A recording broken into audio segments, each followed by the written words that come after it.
이 사람 대체 누구일까요? 어떤 사람들은 스승이라고 하고 또 어떤 사람들은 논란의 중심에 선 인물이라고 하죠. 오늘 바로 이 인물, 천공과 그의 가르침, 정법의 핵심을 한번 제대로 파헤쳐 보겠습니다. 자, 그럼 우리 한번 제대로 들어가 보죠. 먼저 천공이라는 사람이 도대체 누구인지부터 시작해서요.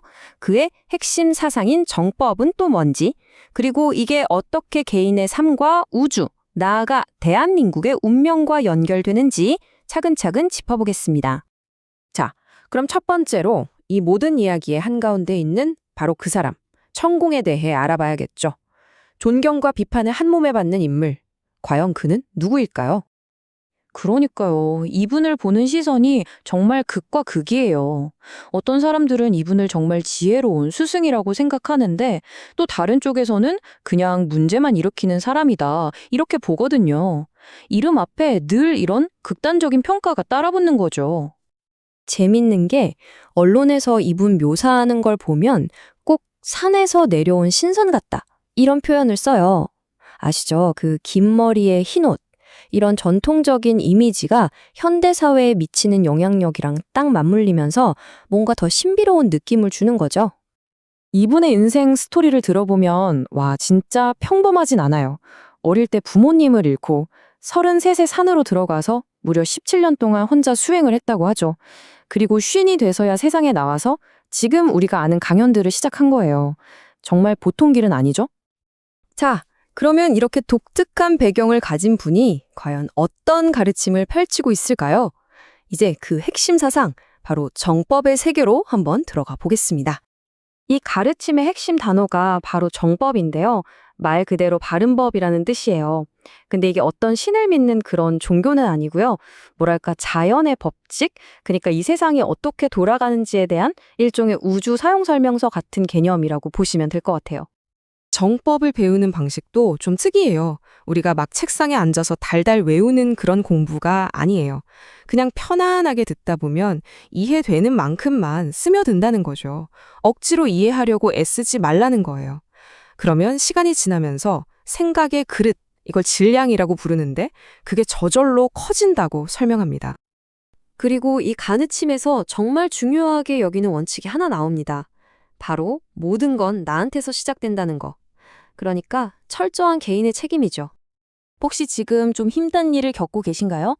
그럼 보통 누구 때문에 상황이 이래서 이렇게 남 탓, 환경 탓을 하잖아요.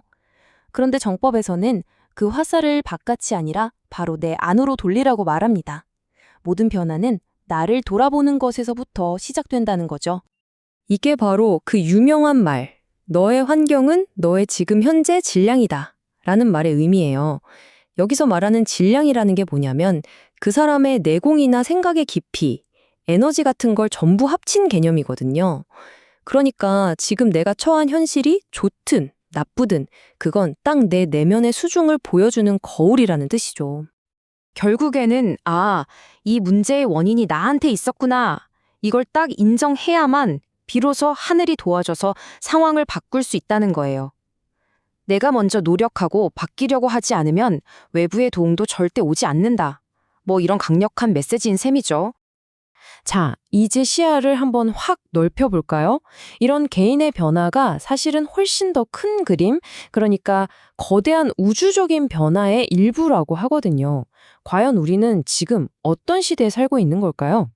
정법에서는요, 2012년이라는 해를 굉장히 중요하게 봐요.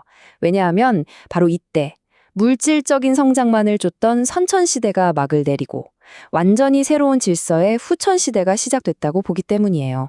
인류의 패러다임이 통째로 바뀐 대전환점이라는 거죠. 좀 더 쉽게 말해서 과거 선천시대가 힘의 논리로 더 많은 물질을 차지하기 위해 경쟁하던 시대였다면 지금 우리가 살고 있는 후천시대는 내가 가진 지식을 어떻게 바르게 사용해서 세상을 이롭게 할 것인가, 이게 중요해진 시대라는 겁니다. 살아남는 방식 자체가 달라진 거죠.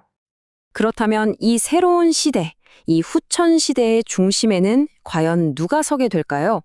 놀랍게도 정법에서는 딱 한 나라를 지목합니다. 바로 대한민국입니다. 이런 말이 있어요. 천사들이 항아리를 들고 와서 한반도에 건물을 붓는다. 굉장히 시적인 표현이죠. 이게 바로 한국의 운명을 암시하는 예언이라고 하는데요. 대체 무슨 뜻일까요? 물론 진짜로 하늘에서 건물을 쏟아부었다는 건 아니고요. 이게 상징하는 바가 뭐냐면 6.25 전쟁 이후에 전 세계의 온갖 지식과 문화가 마치 용광로처럼 이 한반도로 전부 쏟아져 들어왔다는 거예요. 그리고 그걸 통해서 한국인들이 인류의 새로운 정신 문명을 이끌어갈 준비를 마쳤다. 이런 의미로 해석됩니다. 그래서 정법이 말하는 대한민국의 미래는 정말 어마어마합니다. 세계의 모든 지식을 빨아들인 한국인들이 인류 전체를 이롭게 하는 홍익인간, 즉 리더가 되어서요. 군사력이나 경제력이 아니라 지혜와 정신으로 세계를 이끌게 된다는 거죠. 자, 이렇게 거창한 우주적 이야기까지 들어봤는데 그럼 이게 도대체 우리 개개인의 삶이랑은 무슨 상관이 있을까요? 이제 이 바른 길을 우리 일상에서 어떻게 살아낼 수 있는지 그 구체적인 방법들을 한번 들여다보겠습니다. 그러니까요. 이 새로운 시대에 우리는 하루하루를 어떻게 살아가야 할까요? 핵심은 역시나 나의 변화예요. 슬라이드에 나온 것처럼 돈을 막 쫓아다니지 말고 오히려 남을 돕는 데 집중하면 돈은 알아서 따라온다. 또 모든 것에 감사하는 마음을 가지면 좋은 일이 생긴다. 이런 조언들이죠. 심지어는 내 얼굴, 관상이나 타고난 운명까지도 내 행동으로 바꿀 수 있다는 거예요. 결국 모든 해답은 내 안에 있다. 이 말을 계속해서 반복하는 셈입니다. 착각하지 마라. 자리가 높은 것이지 당신이 높은 것이 아니다. 이 마지막 말이 참 인상 깊죠? 어쩌면 이게 정법이 말하는 바른 길에 모든 걸 담고 있는 한마디가 아닐까 싶어요. 모든 것은 나에게서 비롯된다는 그 책임감, 그리고 내가 이룬 것에 대한 겸손함. 오늘 우리가 함께 살펴본 이 천공과 정법의 이야기, 여러분은 어떻게 들으셨나요?